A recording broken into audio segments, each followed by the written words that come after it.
Sandy and Nora's podcast. Hey, Nora. Hey, Sandy. What's up? How you doing? Was crack-a-lackin'?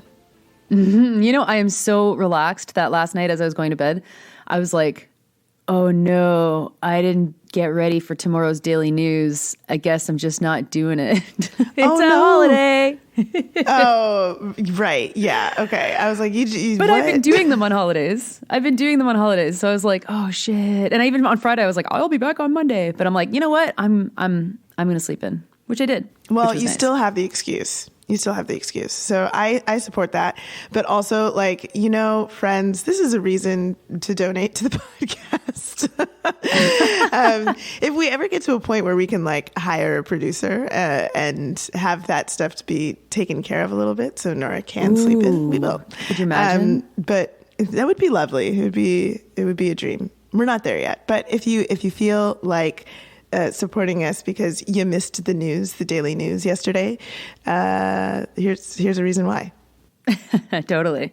But Sandy, we got what? Less than a week to go before we see each other in person in the city of Toronto. Oh my God. I am so excited. So please come see us. We will be in Toronto and it will be Saturday, October 14th. Please get your tickets if you have not yet gotten them. Yeah. And actually, you know what? Talking about tickets, Sandy, we need 2 Sandy and Nora fans to volunteer to help us take tickets at the door. Oh, great. So if you're interested in doing that, shoot us an email at sandynora@protonmail.com. And we'll go with, I guess, maybe the first 2 people. I don't know. If you already have tickets for the show, we will refund your tickets. So it'll be like, that's our thank you because we can't pay you. But yes, 2 or 3 ticket people at the door. There's no skill involved. You won't need anything in particular. You're just going to be checking people's tickets. And we would love that. So shoot us an email, sandynora@protonmail.com. And all you have to do is be there maybe, 15 minutes before the show. And then you'll be good to go after 5 minutes after we start. And so just a reminder, you can get your tickets at thepointofsale.com and we will see you on Saturday. That's right. Okay, how else are you doing besides feeling super restful? Oh, I'm feeling grateful because it's Thanksgiving. What are you grateful for?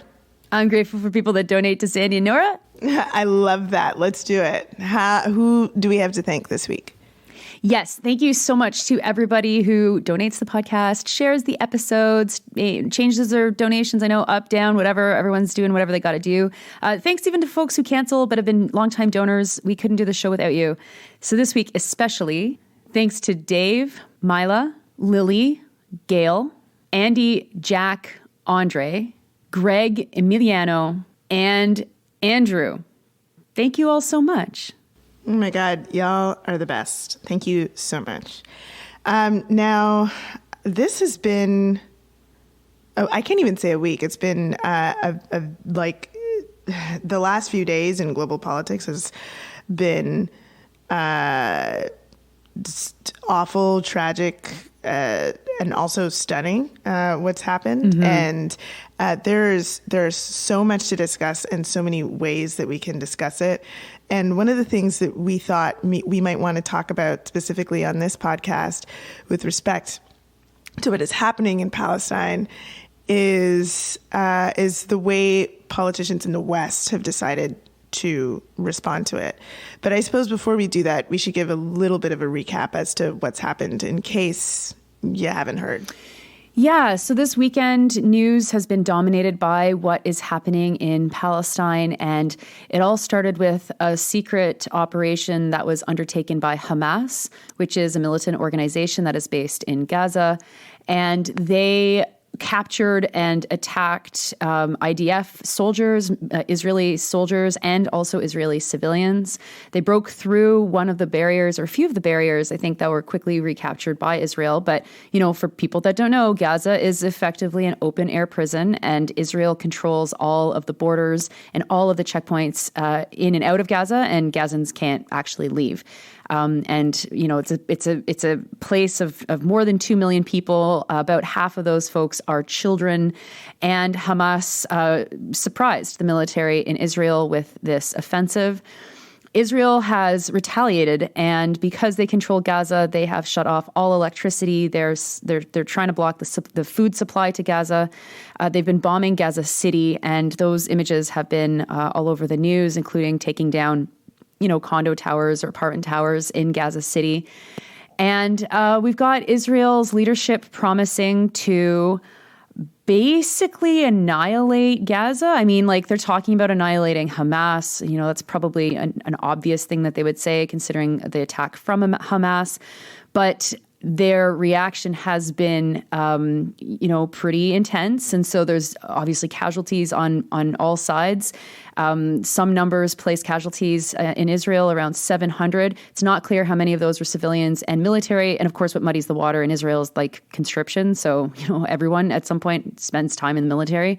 And then on the Palestinian side, some hundreds of people have been killed. I think the most recent I've seen is 500.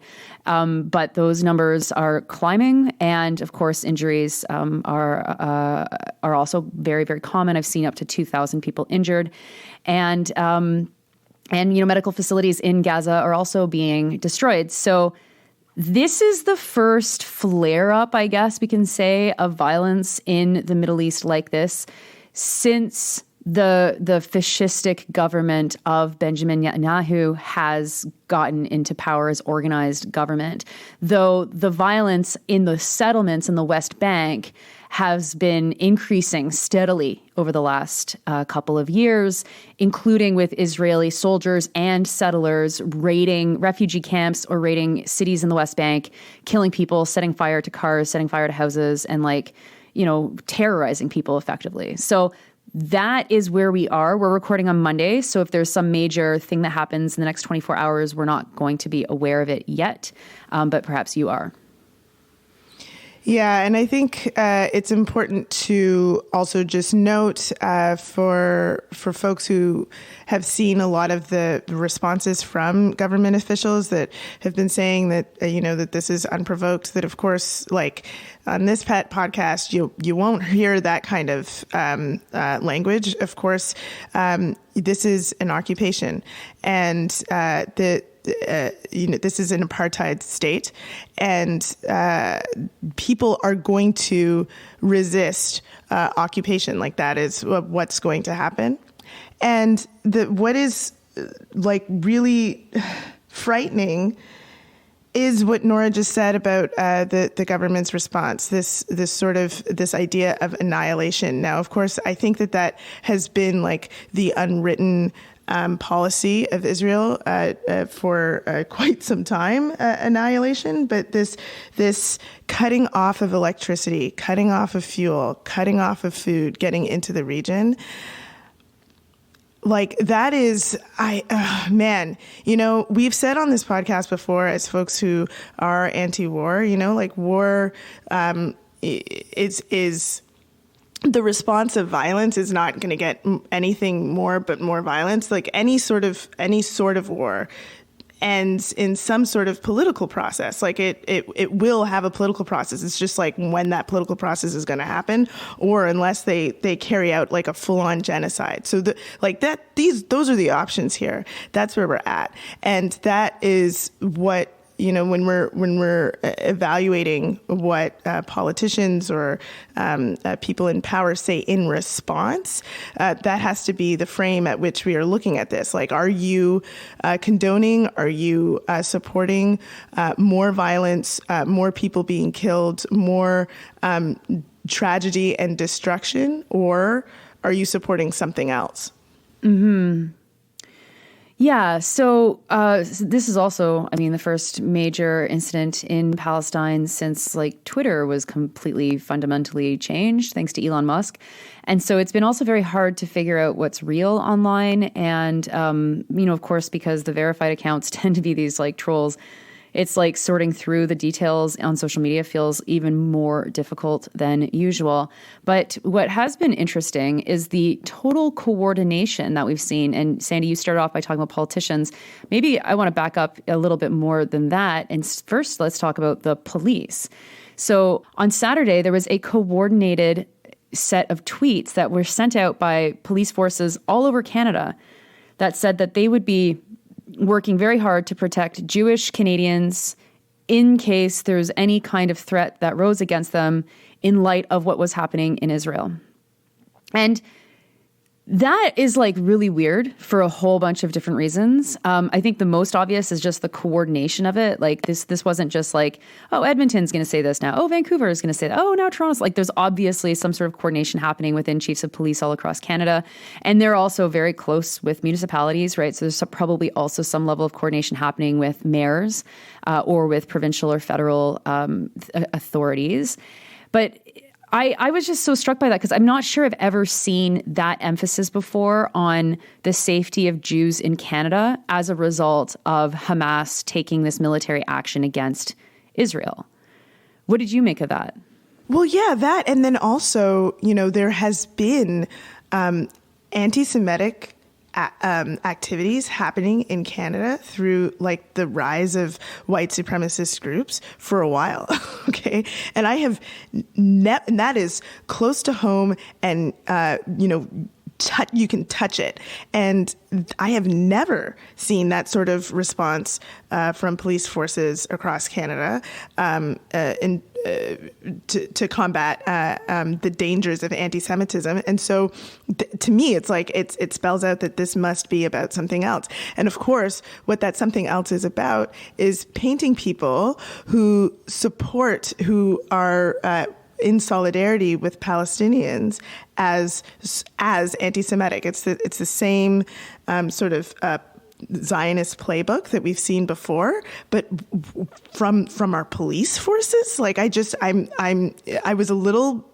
was surprised by that. I'm not gonna lie. I'm like, what is going on here? Mm-hmm. And then on top of that, you have newly elected Premier Designate of Manitoba, Wab Kinew, saying something very similar. Olivia Chow, the mayor of Toronto, she was blasted for her message, which also made this equivalency. And let's be clear, whenever any comments are being made that tries to say that Jews in Canada are responsible for the violence in Israel, which some people will say, that gets called anti-Semitic and is often anti-Semitic. Like the idea that there is a collective responsibility for people outside of the country to have an opinion or control over a country that they may or may not have anything to do with. But when it's the chiefs of police, when it's Wab Kinew, when it's Olivia Chow, when it's Justin Trudeau saying it, there was no cries of anti-Semitism. In fact, there were activists saying, yes, this is great, this is wonderful. And then instead of, identifying that, whoa, it does not actually serve Jews in Canada at all to be, smeared with the sins of Israel. And the reverse is true as well, actually. And so, as you say, what's driving this is this deep anti-Palestinian racism that has, existed in Canada for decades, but that comes into discussions within the mainstream when it is politically useful to try and stop people from having opinions about Israel. And I think that the worst part of this are the Palestinians themselves in this country who feel like they can't say anything for fear of being called an anti-Semite or for fear of retribution within their workplaces or whatever. And that whole freedom of speech side of things is really concerning. I mean, it's not concerning to the level of what is happening in Palestine, obviously, but for Canadians who are here and who are watching the way that the conversation is being controlled by people in power, I mean, I'm like, whoa, okay, that's not good. Yeah, it's really, in one way, I'm not surprised because, of course, this is more of the same. But it just seems like a little bit of doubling down. But I am a little bit surprised, actually, at some of the comments that we've seen and the comments that we haven't seen from people in power, because just sort of evaluating the last few years of this particular fight, and then, of course, the corollary in Ukraine, Russia. I would have thought, I feel like the last time there was a intense, and maybe it's the social media bubble, and I'm just not seeing things the way that they actually are. But I thought the last time there was like an intense Israeli offensive, that it felt as though the ground had shifted. Things were different. There was more discussion in mainstream media about, what is Israel doing? Like, what is this about? And more people, it felt to me like the work that has been done over the decades had really started to take hold. And so for me, it felt like now, if you were a progressive politician who was sort of waffly and nervous to say anything on this, that now would be the time, that now is it. And I have to say, I'm a little surprised at, especially, in Canada, it feels like no one has really said any. I mean, I will say that I think I saw Leah Gazan had a message that was, that actually acknowledged the occupation and Palestinian people as part of her message on what is happening right now. And no one else. I don't think anyone else did that I, took a specific look at. And I started to be curious about, like, what is happening in the West generally, like who's saying things. And by West, I'm not including Western Europe. I'm talking about Canada and the U.S., basically. And besides Rashida Tlaib and Cori Bush, I don't think anyone else has. It's either been a statement that is in line with everyone else, an unequivocal stand with Israel, which is what most people are stating, and talking about an unprovoked attack by Hamas, or nothing at all. Like a lot of the politicians that I would have expected in Canada to say something have said zero, haven't said anything at all. I will shout out to Haroun Bouazi from Quebec Solidaire, who had a very good comment. And his comment was a quote tweet of another member of the Quebec Solidaire caucus whose tweets were not that great. So it is interesting to see that at least in QS, which is a party that is very, very firmly pro-Palestine, that at least there is some public debate among the members themselves on what like a correct or a good or a just line is.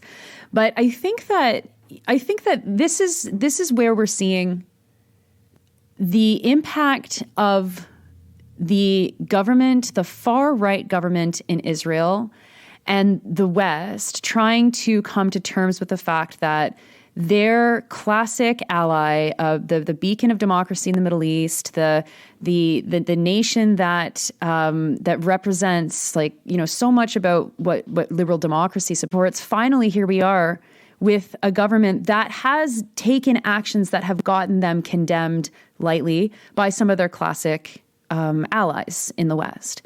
And so here we are, a couple of years into this government's mandate, they have been turning the screws to Palestinians. And, if you listen to the daily news, often I'm talking about what is happening in Jenin or in other parts of the West Bank or other refugee camps and how horrifying it has been to live with this far right government next door. And we have Hamas fighting back. Now, the death toll for Israel is 900 Israelis been killed in such a short period of time. And so that's the death toll that Haaretz is saying has been counted so far. That's devastating, obviously, a lot of civilians within that count. But I mean, let's be honest here. This is settler colonial nations seeing another settler colonial nation actually having the people they're oppressing fighting back. And that scares the hell out of Canada and the United States for obvious reasons. And I think that this dance between like, okay, we can maybe talk about Palestinian rights finally, as you say, that ground shift that we experienced up until now, it's like, oh, actually, no, people are fighting back. We actually have to close our ranks around the position of supporting Israel. That's the dance that I think we're seeing from politicians right now. And it's very weird because, as you say, it doesn't follow where the narrative was shifting. But I actually think it's much more related to the last gasps of what is going to be acceptable in the Middle East for a lot of countries, especially as the influence of the United States in the world falters. Oh my gosh. I mean, and then of course the human toll of that.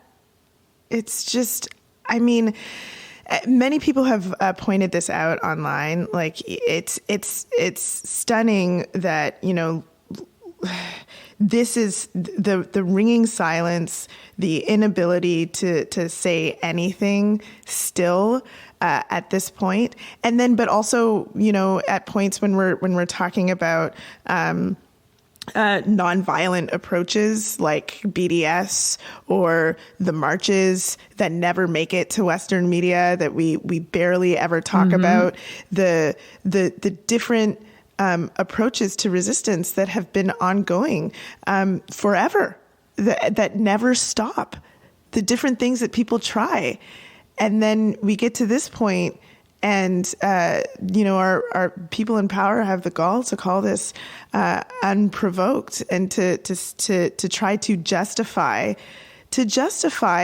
an Israeli response that would be a slow, certain death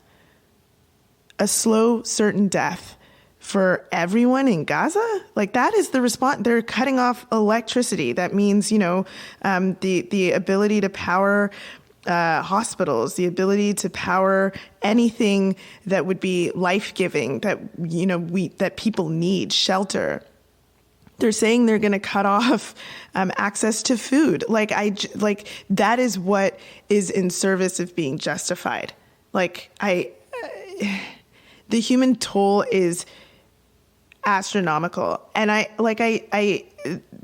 the response is also in Canada to say that they're like all of the demonstrations that are happening today. We are recording this on Monday, October 9th. The demonstrations that are happening today in support of Palestinian people, in solidarity with Palestinian people, calling those online and saying that the people who are partaking in those as supporting terrorism, as terrorists themselves. Oh my God. This is like, what year is it? Like, I don't understand. Like, how have we forgotten? Like, history truly just doesn't exist in this world. Like, it's really quite shocking. Well, it's not shocking. What is shocking is the zero response from so many others, especially when there are so many people on the ground, like, ready to support you. When you say something, like, somebody has to say so. Like, the people who are in power, who have been elected, who are progressive, who are listening to us right now, who have said that this is going to be something you will be progressive on, that you will speak out on, then why aren't you doing it? Like, this is the time to do it. You are among the most protected people who could do that. Why aren't you doing it? Mm-hmm. Oh my God. Yeah. And Canadians need to hear it. And Canadians on regardless of the side that they find themselves in this issue, they need to hear that, because all we're hearing is the uniformed opinion of the elites in this country, and shared all the way from obviously the Prime Minister's office and posting the Israeli flag, projecting the Israeli flag on the Parliament in Canada to commemorate the 900 people who were killed. I mean, that's a tragedy. 900 people being killed is a tragedy. There's no question about that. Afghanistan just had 2,000 people killed in an earthquake. And no one's talking about that. I guess if the earthquake was, I don't know, our enemy, then maybe we would be talking about it. But it's like the white supremacy embedded in all of this is what I just find so galling. And knowing that the people of Gaza are stuck, they literally cannot leave. They have not had a functioning airport since Israel took it out 20 years ago or more. They are at the whim of Israel and of a literally genocidal government, right? And of course, that's not to say everybody who's elected there. I've seen some good comments of left-wing legislators in the Knesset who are saying, like, this is what Netanyahu wanted, that they've been pushing and pushing and pushing to get the kind of reaction that will justify a massive attack against the people of Gaza. And then the leadership we're hearing in Israel who are making these decisions are saying things like, we want to eradicate this, or very dehumanizing language referring to Palestinians. And as you say, no one with any power in this country has the fucking courage to actually say these things, to say, wait, are you kidding? This is disgusting. Now, what's going to be very interesting is to see the global response to this. And, already Saudi Arabia, who Israel was trying to create connections with, Saudi Arabia creating connections back. Saudi Arabia has said that this is the result of the extremist policy against Palestinians, especially in the West Bank and the settlements. Turkey's Erdogan has just said that the only solution is an independent Palestinian state.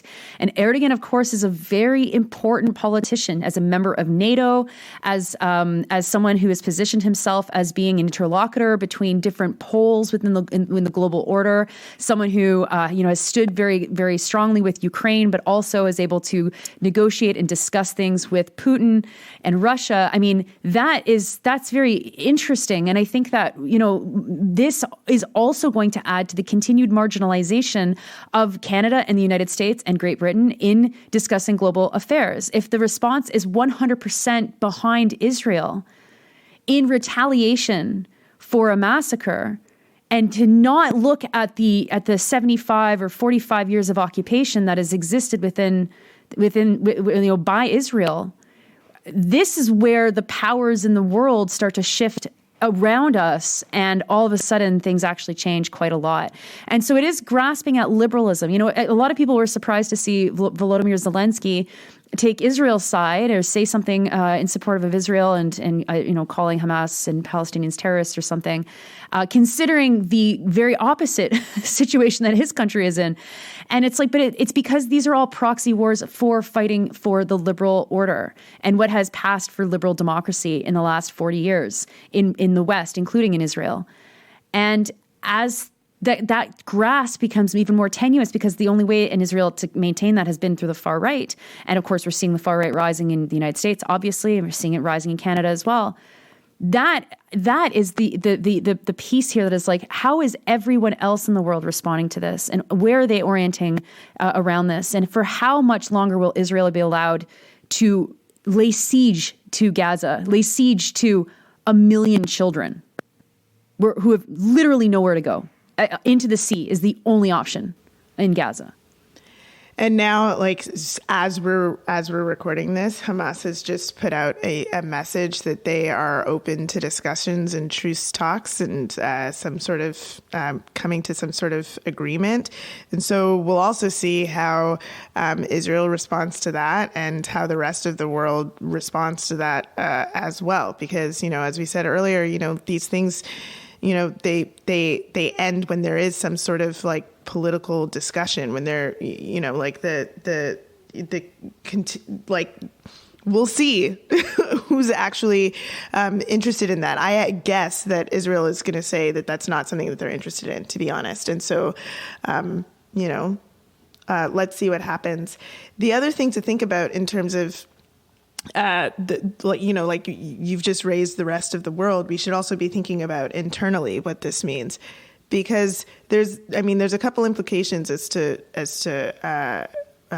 what we can expect based on all of the response.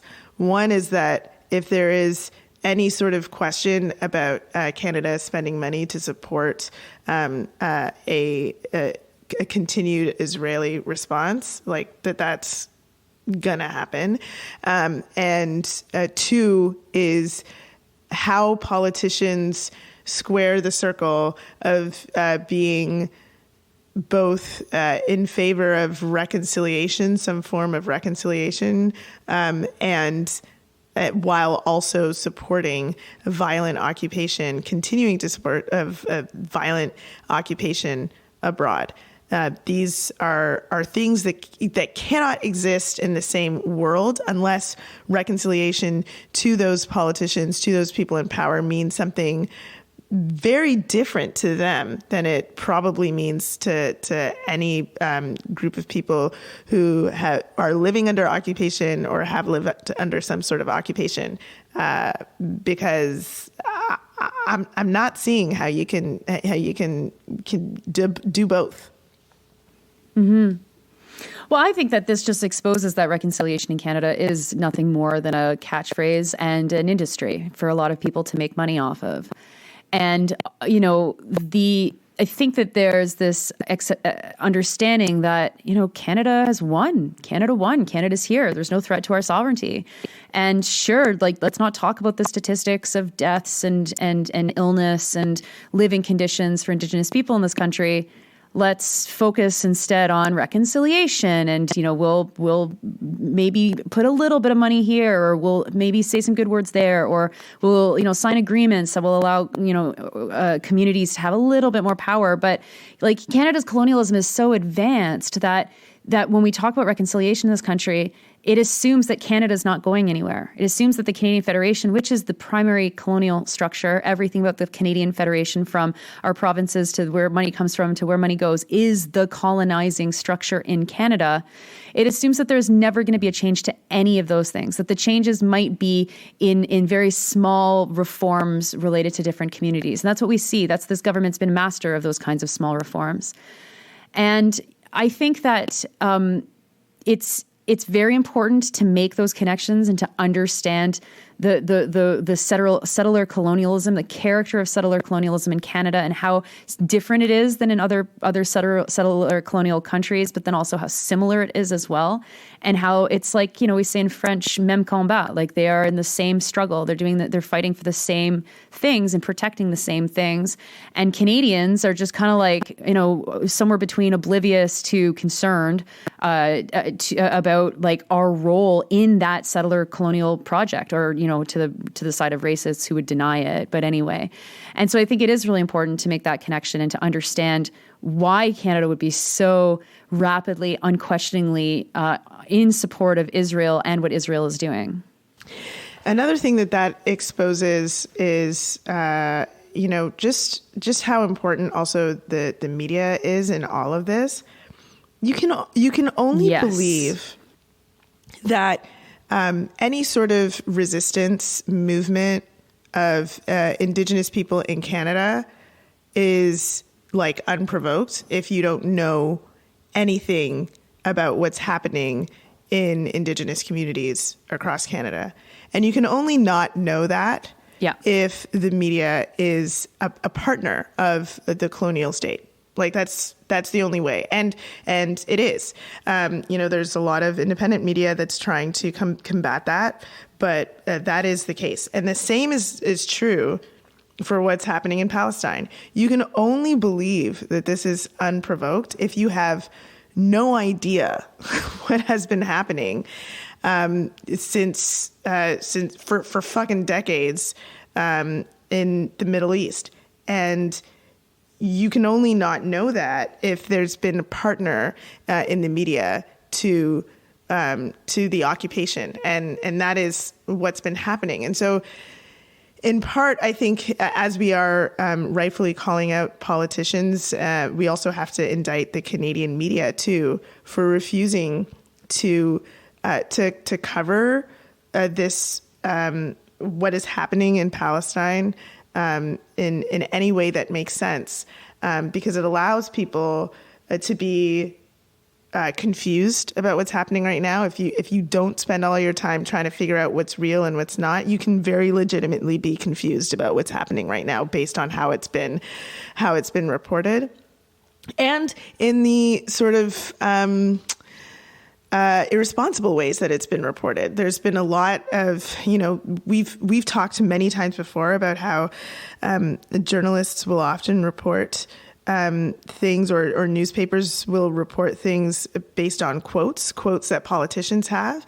And if the headline is the quote and the story is based on quotes or opinions of politicians or statements that politicians have put out, and there's no analysis to that, then you get quotes that are like, pick a premier has said that it stands with Israel over unprovoked attack and blah, blah, blah. This is the statement. It's like, okay, great. I could have read their statement myself. What is the analysis on that tells me that that's an incorrect statement, or that statement doesn't make sense? If history doesn't exist, we're going to have to put a little bit of history into everything that we talk about, into everything that we report, everything that we say. And, I don't know about you, but I'm not trying to be a partner to genocide. I'm not trying to be a partner to this violent colonialism. If I'm talking about this, I want to talk about the history as well that's led to this moment. And that's of critical importance. And that, is whether we're talking about Ukraine and Russia, Israel, Palestine, Canada, and the many nations that it occupies. Totally. And actually, I haven't really been watching journalism this past weekend. Again, it's hitting on a holiday weekend where Canadians are perhaps to tune out of the news. But there was this interview with Natasha Fetta, who is consistently like the worst journalist at the CBC, I think. I don't know if you saw this. She was interviewing a guy who is a research fellow and a former journalist named Yakov Katz. And Katz was saying that in response to the question, well, where would Gazans be expected to go, recognizing that, of course, they don't have free movement, they can't leave Gaza. His response was that Israel has been, quote, forced into this war, unquote. And this is exactly how the reality of what is happening is reformulated with the help of mainstream media. Because the idea to say that Israel has been forced into this war with Gaza is like the most ridiculously fake and obviously not true thing that could be said about the relationship between Israel and Gaza. Like, who forced Israel to create this open air prison? Who forced Israel to stop the movement of all of the people in Gaza? And who forced Israel to turn off their electricity and to come up with food ratios that they've been living on for years that are not actually new as of this past weekend? And so this is the kind of shit that airs on CBC. There's no critical kind of coverage or analysis. I haven't seen how journalists are going to be responding to the fact that, Olivia Chow just painted like the Palestinian rally in Toronto as being like a Hamas rally, and how she says that they have no permit and, police will be on standby. I haven't seen journalists talk about, in Toronto, there's an overpass that Palestinian activists often go and, raise their flags and stand in support of Palestine. And the police were there to clear them out very quickly when they did that this past weekend, not had a problem before. Like, this is the kind of thing that Canadians absolutely need some help understanding. And if we're getting on the CBC uncritical comment like Israel was forced into this war, you have got to be kidding me. Like, that is, you might as well just like put a big fucking thing on the screen saying like, liar, liar, incoming lie. This is just a lie. But it's a lie meant to confuse, and it's a lie meant to make sure that you stand with Israel based on not at all knowing history or the facts or anything. And that's so, so dangerous. Oh my God. I am, that is laughably outrageous. Way to go, CBC. That's great. Fuck. I think in these last few minutes that we have here to discuss this, we should also be talking about the Islamophobia that we can expect to see in the next little bit, as typically follows this sort of stuff. I think, I was so stunned by like the message that Olivia Chow's office put out about the support rally today, and calling the rally a Hamas support rally, and also saying that the police would be on. Like, I think that there's a way that people in Canada are really comfortable with not even really dog whistly. It's just like a really, really loud instrument. A foghorn.